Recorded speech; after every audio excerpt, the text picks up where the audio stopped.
Tadbirkorning eng qo'rqadigan narsasi marketing zo'r ishlamasa ham xafa bo'lmaydi.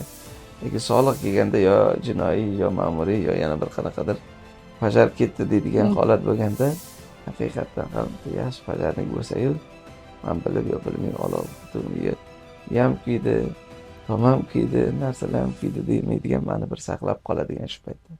Xotirjamligim timsolli vazifasini bajaradigan odam bo'lsa, qaniydi degan bir umid o'tadi. O'shaning uchun pajarni boshqa payt pajar bo'lmaganda, kerak bo'lmaganda, soliq xotirjam bo'lgan paytda eslamaymiz. Lekin xudo ko'rsin, kameralniy proverka keldi, planoviy proverka keldi. Buni planoviy proverka keldi, встречный proverka keldi deganda, yo qanaqadir yo'q joydan sizga 1 milliard ishlab, 2 milliard ishlab, yo boshqa keldi deb biz shoshib qolamiz. Chunki bu sohani o'zini duxi baland, tajribali va olovdan qo'rqmagandek, налоговый proverkadan qo'rqmaydigan Yutex jamoasi haqiqiy o't o'chiruvchilarni yorqin biznesdagi timsoli.